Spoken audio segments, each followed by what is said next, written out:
सचिवालय से सबसे पहले खबर है, पिछली सरकार के अंतिम 6 माह के निर्णयों की समीक्षा होगी। दोपहर 12 बजे संयोजक मंत्री गजेंद्र सिंह खींवसर की अध्यक्षता में बैठक होगी। मंत्री जोगाराम पटेल, सुमित गोदारा, डॉक्टर मंजू बागमार होंगी शामिल। बैठक में करीब 40 प्रकरणों की समीक्षा बाकी रह गई है। अब उनकी समीक्षा की जाएगी, क्योंकि बीती जो सरकार रही और अंतिम 6 महीने में सरकार की ओर से क्या निर्णय लिए गए, उनकी समीक्षा मौजूदा सरकार कर रही है। इससे पहले कई निर्णयों की समीक्षा की जा चुकी है, लेकिन अब करीब 40 जो प्रकरण हैं वो बाकी रह गए समीक्षा के लिए, उनकी भी समीक्षा की जाएगी और इसलिए ये बैठक अहम है। पिछली सरकार के अंतिम 6 माह के जो फैसले रहे उनकी मौजूदा सरकार समीक्षा कर रही है कि क्या वाकई में वो फैसले जनता के हित में लिए गए थे या फिर उसके पीछे का कारण था राजनीतिक हित, राजनीतिक मंशा से क्या वो फैसले लिए गए थे। इसी को लेकर मौजूदा सरकार पिछली सरकार के अंतिम 6 माह में लिए गए निर्णयों की समीक्षा कर रही है।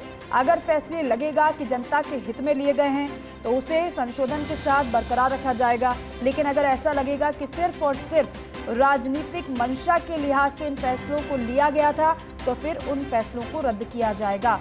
और इसलिए ये समीक्षा बेहद महत्वपूर्ण दोपहर 12 बजे संयोजक मंत्री गजेंद्र सिंह खींवसर की अध्यक्षता में ये बैठक होने वाली है।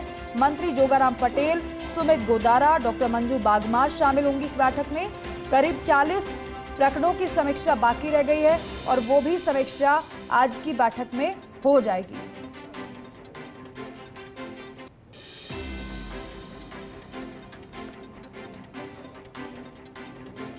पिछली सरकार के अंतिम 6 माह के जो फैसले रहे उनकी समीक्षा की जा रही है। काफी फैसलों की समीक्षा हो चुकी है जो पिछली सरकार के अंतिम 6 माह में लिए गए थे, लेकिन अभी जानकारी है कि 40 के करीब अब भी ऐसे प्रकरण हैं जिनकी समीक्षा होना बाकी है, जिनके बारे में चर्चा और विचार विमर्श होना बाकी है कि क्या वाकई में जनता को लाभ पहुंचाने की मंशा से उन फैसलों को लिया गया था या फिर अन्य उसका कारण रहा। Associate editor doctor Rituraj Sharma हमारे साथ फोन लाइन पर हैं। डॉक्टर ऋतुराज, 40 प्रकरणों की समीक्षा अभी बाकी रह गई है, उसको लेकर आज बैठक जो होने वाली है उसको लेकर जानकारी दीजिएगा। कौन कौन से ऐसे प्रकरण रह गए हैं जिन पर चर्चा होना बाकी है? देखिए, मुख्यतः ये देखना होगा कि जमीन आवंटन से जुड़े प्रकरणों पर कमेटी क्या निर्णय लेती है और क्या सिफारिश करती है।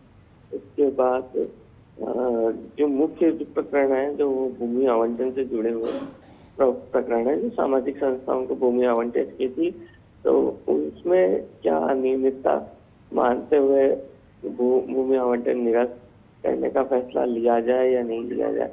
मुख्यतः यही प्रकरण बाकी है और कुछ अन्य प्रकरण भी हैं कुछ विभागों के, तो करीब 8-10 विभागों के प्रकरण बाकी हैं। इसको लेकर अब क्या रुख रहता है कमेटी, ये देखने वाली बात होगी।